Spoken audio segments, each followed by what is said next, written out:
The #1 fade team of the entire NFL offseason is... Teddy covers Steve Fezzik here on pregame.tv. And Fez, it's very, very clear. There's one team for the upcoming NFL season that Las Vegas hates. And I mean hates. That team, the San Francisco 49ers. The 49ers season win total opened as high as 8.5. Now it's down to 7, and there's juice on the under.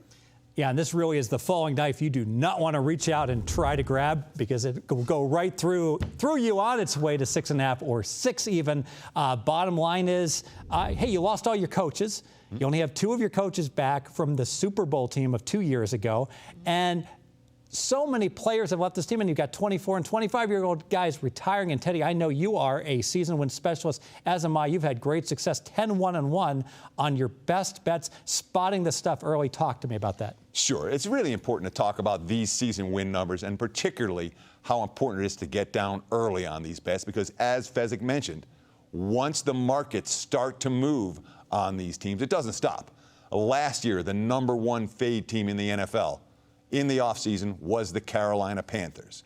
If you bet the Panthers under their season win total last year, and I did, you cashed that ticket before December started, and they went on their miracle playoff run to close out the campaign. But these season win bets, positive expectation bets, year in, year out, and the market's very clear on San Francisco right now. They hate the fact the 49ers lost 12 key veterans from last year's squad. They're not a big fan of the new head coach, Tomsula, a guy with 1 previous year of head coaching experience. Of course, that came with the Rhine Fire in NFL Europe. And when we start to think about how best to attack San Francisco now that the season win number's already been bet down, we want to look at the derivatives marketplace. Yeah, and it's oftentimes the number's already moved. I don't want to play it after it's moved 100 cents. Let's get at it a different way. You might find a team versus team matchup prop. What I found was games of the year. Went over to Cantor Technology, CGT. Played Green Bay -3 at San Francisco in October. Played the Baltimore Ravens -1 later on in October. Those numbers will close, I expect, 2 or 3 points higher than what I was able to get at them.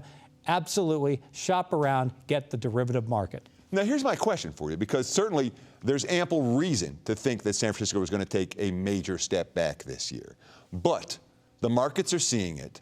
By September, is there a chance that San Fran is going to be an undervalued commodity moving forward? It could well happen, and it is a organization with a history of winning. We talk about catching the falling knife.